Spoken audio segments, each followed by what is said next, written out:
Good morning, Wareham! What's up, social studies? Alright, now we're studying the revolution. But we already studied the revolution, Mr. Casey. Yeah, great. So this is the Industrial Revolution. Now, I had always considered the Industrial Revolution really the latter part of the 19th and early part of the 20th centuries, which there was one. There was another. But this is dealing with the real first revolution in the Industrial Revolution in America, which began in the very late 18th century, but it's really just the beginning of the 19th century, which again means 1800s, right? So it started in 1790s and then just kept going to the 1800s. And that's when we started using machines instead of just handmade clothes. Now, these were simpler machines. They're not like the big factories we have now, but they were beginning. And a lot of that, it started in England, but it was revolutionized in America. People like Francis Cabot Lowell, who Lowell, Mass. Is named after. And where I grew up in Waltham was the first mill he built, all-inclusive, could make everything at once with cloth into a dress or things like that. So this is really the beginning of a really cool time for everybody. It's also the beginning of machines and maybe some pollution. So there's a lot of good to it, but right now we're kind of paying the price for this last couple hundred years of machinery. But this was the beginning, so it wasn't that bad yet. But we're going to learn about how the Industrial Revolution began. So it's not the revolution! Woo! No, it's not that. It's not that cool. But it'll be fun to learn about. Okay, so chapter 14, the Industrial Revolution. In the 1700s, most people wore clothes that were made by hand. They wore shoes that were made by hand, too. Then in 1790, the Industrial Revolution began in the United States. Brought many changes to American life. The Industrial Revolution was a change in the way goods were made. Before this revolution, most goods were made by hand at home. After the revolution began, many goods were made by machines and factories. The Industrial Revolution began in Great Britain. For hundreds of years, the British have made cloth by hand at home. In the 1700s, that's the 18th century, the British invented machines to help them make cloth. Soon the British began to use the machines in factories. This was the start of the Industrial Revolution. Samuel Slater helped start the Industrial Revolution in the United States. Slater had grown up in Great Britain. He studied how the British built their machines for making cloth. Then he moved to the United States. He built new machines for spinning thread.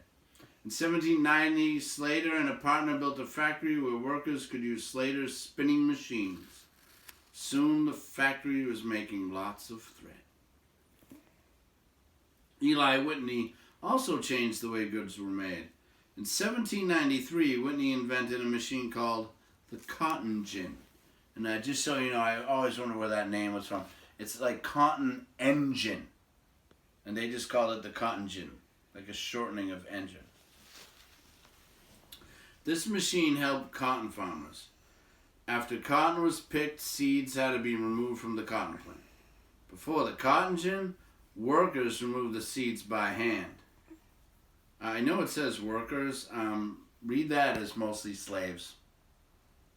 After all the seeds were removed, cotton could be made into thread.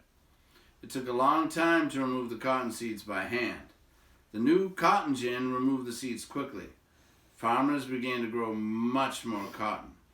Cotton was made into thread in factories. So just so we know, the cotton gin is a great invention. It helped America. The problem was it also made slavery more profitable.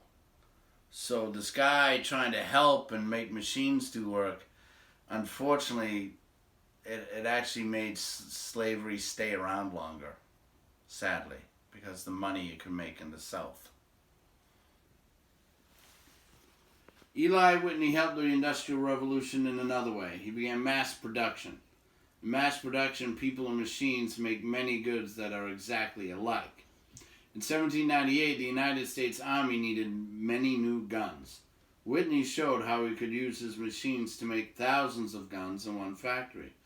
All the guns were alike. They had the same parts. If a part of one gun broke, the gun could be fixed with the same part for another gun. Soon many factories began using mass production. It became faster and cheaper to make goods. Francis Cabot Lowell started a factory for making cloth in Massachusetts. Lowell was the first person to put all the machines for making thread and cloth into one factory. He needed workers for his factory. He hired young women to work in his factory. Lowell tried to give his workers good places to live, but the women had to work very hard. They had to work with dangerous machines. They worked in the factory from morning until night. Many other factories hired both women and children. Most American factories were built near rivers. Water power from the rivers was used to run the machines. The rivers also were used to move factory goods from one place to another. Ships carried goods on rivers to many parts of the country. People wanted to travel faster on rivers. In 1807, a man named Robert Fulton sailed a steamboat on the Hudson River in New York. A steam engine helped the boat move faster. By the 1820s, there were many steamboats carrying people and goods on rivers. Soon Americans needed more waterways to move goods. They began to build canals. These canals were waterways that joined rivers and lakes. The first big canal was built in New York. It was the Erie Canal. It was finished in 1825. Ships sailed from the Atlantic Ocean into the port of New York City. Then they sailed up the Hudson River. From there, the ships could sail on the Erie Canal all the way to Lake Erie. The canal was more than 300 miles long. Many new businesses, factories, and cities were built near the Erie Canal. The canal helped New York City become a very large city. All right. That's really what made it the biggest city in the world. Is this Erie Canal. That's what did it, if you're wondering. People wanted a better way to travel across land. Wagons were very slow. People began to build railroads. At first, horses pulled the trains. Soon people wanted faster trains. They built trains that were pulled by locomotives. Each locomotive had a steam engine. The steam engine made the locomotive move faster than trains pulled by horses. The Industrial Revolution helped the growth of American cities.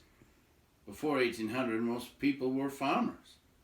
Most people did not live in cities. In the 1800s, more and more people began working in factories. Cities grew around these factories. As time passed, more Americans lived in cities. Fewer people lived on farms. The Industrial Revolution changed life in the United States. All right, so let's do chapter 14 this week, the Industrial Revolution. We'll see you next week. Bye.